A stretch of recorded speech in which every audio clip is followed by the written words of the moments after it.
आपके पास आता हूं। स्मृति ईरानी ने एक बड़ी स्टेटमेंट दी है कि देश के विपक्ष ने पहले धर्म के नाम पे बांटा, फिर जाति के नाम पे बांटा, अब आयु के नाम पर बांटने का एक प्रयास कर रही है। आपका रिएक्शन इसके ऊपर?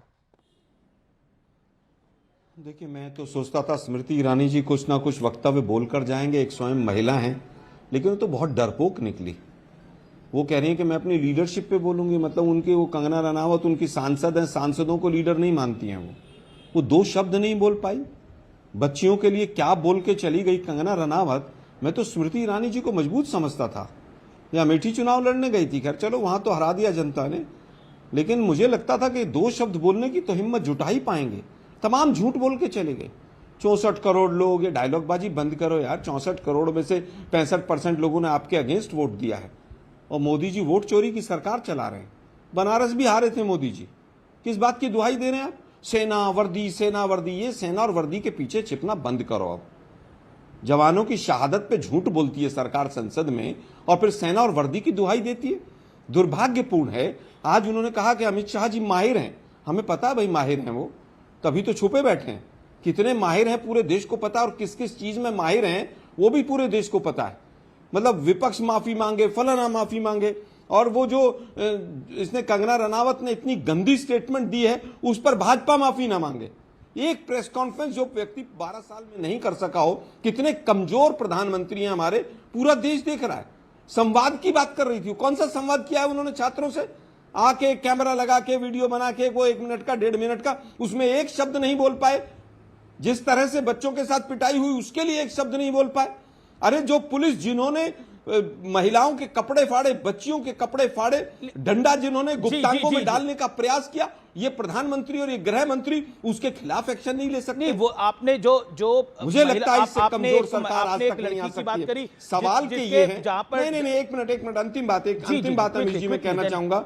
उन्होंने ये कहा कि मैं अपने सर्वोच्च सम्मान और मेरा है इंस्टीट्यूशंस के लिए।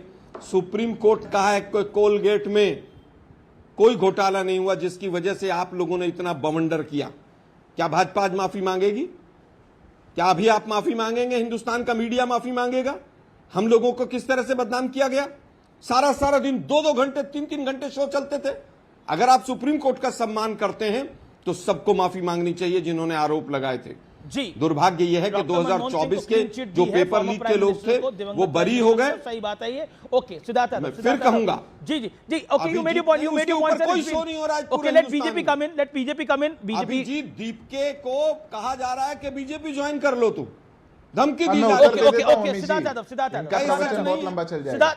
सिद्धार्थ यादव, आप ही की नेत्री बोल रही थी, लंबे की बात नहीं है। स्मृति ईरानी जी भी आप ही की नेता है, बोलिए, मेक योर पॉइंट। नहीं, अमीश जी नमस्कार, आपके दर्शकों को नमस्कार।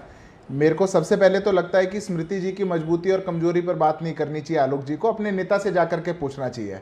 दादालाई जमीन जिसको मानते थे, दादालाई सीट जिसको मानते थे, वहां से भाग करके केरल तक पहुंचना पड़ गया था, इसलिए उस विषय में मत जाइए। पर आज गंभीर विषय आपकी डिबेट का अमीश जी, और मैं 2-3 गंभीर बातें बोलना चाहता हूं। अभी संवाद की बात कर रहे हैं आलोक शर्मा, और वो बता रहे हैं कि कौन प्रेस कॉन्फ्रेंस का बता रहे हैं, वीडियो का बता रहे हैं। जिनकी नेता प्रियंका गांधी को आधे घंटे के भाषण में 300 बार कागज देखना पड़ जाए, और राहुल गांधी जो बोल करके जाएं उसको समझने के लिए 10 आदमी लगते हों कि कौन सी कहानी सुना के गए थे, बचपन में क्या डर लगता था, कुत्ते को घुमाता था तो कुत्ता कान में आके क्या कहता था, भगवान जाने। वो संवाद की बात ना करें। पर मल्लिकार्जुन खड़गे इनके नेता है, उनको संवाद आता है। और संवाद में क्या बोले? वो बोल रहे हैं कि हम देश के गृह मंत्री को खींच कर ले आएंगे, लिंच करवा देंगे, बाहर जनता के बीच में लिंच करवा देंगे। मुझे लगता है करवा देंगे, ऐसा शब्द नहीं बोला। अमीश जी रोकिए इनको, आशीर्वाद, अमीश जी रोकिए इनको अभी यहीं पर। आप क्या कहना चाहते थे फिर आलोक जी? आप क्या कहना चाहते थे? क्या ऐसा बोला है? सुना दूंगा क्या बोला उन्होंने। नहीं, आप मुझे क्या नहीं बताइए। उन्होंने बोला खींच के लेके आएंगे। अमीश जी इस तरह के सवालों का, अमीश जी गलत बात है, रोकिए इनको यहीं पर। आलोक शर्मा जी आपके बीच में नहीं बोला था। मेरे बाद जो बोलना होगा बोल लीजिएगा। हिंदुस्तान का मीडिया कुछ भी चलवाता रहता है। बोला मैं नहीं कह रहा। भाजपा का आदमी कुछ भी बोल के चला जाता है। अंदर से खींच करके लाएंगे, बाहर ले जाएंगे। बाहर क्या करेंगे? लड्डू खिलाएंगे। एक-एक करके बोले। आप लोगों की क्या मंशा है हम नहीं जानते। अमीश जी ये तरीका नहीं बोल रहे थे। मैं बड़ी स्पष्टता से कहता हूं, और मुझे इस देश की लोकतांत्रिक व्यवस्था पर जो भरोसा है वो और सुदृढ़ हो गया, क्योंकि देश की जनता अगर 22 राज्यों में और केंद्र में बार बार हमको चुन रही है तो वो समझदार है। क्योंकि ये लोग जिनको बाहर का रास्ता दिखा दिया, ये अराजक मानसिकता के लोग हैं। हमें इतनी जगहों पर सत्यादी सेवा का मौका दिया, उनके मुंह से नहीं निकलती है बात। और ये अराजक लोग जो है, ये अराजक लोग जो देश के अंदर अराजकता फैलाना चाहते हैं। और जेनजी की भाषा में अगर मैं कहूं तो क्लाउड चेजिंग जो करना चाहते हैं, इनको कोई पसंद नहीं कर रहा। राहुल गांधी की बात को कोई पसंद नहीं कर रहा, पर जेनजी कहते हैं ना क्लाउड चेजिंग। अमीश जी, अगर ये अगली बार बोलेंगे मैं इनको एक शब्द नहीं बोलने दूंगा। आलोक शर्मा को मैं निवेदन कर रहा हूं। ओके, आप 20 सेकंड में अपनी बात को सिद्धार्थ यादव कंप्लीट करिए, then Alok Sharma 40 second you respond, then Anurag Bhadauria, Rohit Singh, I'll come to you. ऊपर माफी मांग के जाएंगे। ओके, लेकिन देखिए खड़गे साहब ने ये तो बोला ना कि अमित शाह जी को खींच के लेके आएंगे, तो खींच के लेके जाके कहां लेके आएंगे? खींच कर लाना मुहावरा है, मैं कहूंगा खींच कर लाना मुहावरा है। हाँ, पूरा मुहावरा पढ़िए। तो मैं खींच के लाता हूं आलोक शर्मा व्याकरण की किताबें, और आलोक शर्मा को खींच के ला करके छोड़ता हूं युवाओं के बीच में, कर्नाटक के युवाओं के बीच में जिनका पेपर लीक हो गया। आलोक शर्मा को खींच के ले जाता हूं तेलंगाना में, जहां पे पेपर लीक हो गया। आलोक शर्मा को खींच के ले जाता हूं केरल में, जहां पर पानी की बौछार मार रहे थे। खींच के ले जाता हूं आपको, समझ आ जाएगा खींच के ले जाना क्या होता है। बेवकूफ समझते हैं देश को, मजाक बना दिया संसद का। संसद के पटल पर खड़े होने की, बोलने की मर्यादा नहीं पता, और आप यहां पर टीवी पे बैठ करके समझा रहे हैं। अमीर जी मैं कह रहा हूं, इनको अपनी नानी याद आ जाएगी और राहुल जी बिहार में याद आ जाएगी अगर ये बोलने लगेंगे तो। पूरा बीजेपी मैदान में उतर गया। ये डिबेट का तरीका नहीं हो सकता। संसद में अराजकता, सड़क पे अराजकता, टीवी शो पर अराजकता, ये कांग्रेस की बकौती है क्या देश? कोई कहीं बोलना जाएगा, आप बोलने नहीं देंगे, ये क्या बात हुई? मोदी जी की आप भी कहीं नहीं सुन सकते। जैसा बाल हट होगा आपका नेता का, हमारी वैसे बाल हट है आप सबके। मोदी जी झूठ बोलकर तरीका नहीं जी, मैं ऐसे डिबेट नहीं कर सकता। देश के प्रधानमंत्री नहीं बन पाते, मैं ऐसे डिबेट नहीं कर सकता। अनुराग भदौरिया जी, मैं बोल लूं, देखिए छात्रों ने सत्ताधीशों को एक संदेश तो पहुंचा दिया कि देश मनमानी से नहीं संविधान से चलेगा, और संविधान से देश चलना भी चाहिए, क्योंकि देश संविधान को मान ही नहीं रहा था। भाई जो छात्र युवा जंतर मंत्र में बैठे थे वो तो अपना अधिकार ही मांग रहे थे ना, लोकतांत्रिक तरीके से, गांधीवादी तरीके से, कि अनशन पे बैठे हैं, आप आइए बात कीजिए, बात करके उनका समस्या का समाधान निकालिए। आपने नहीं निकाला तो छात्रों ने फिर गांधीवादी तरीके से मार्च किया। उस मार्च में आपने क्या किया?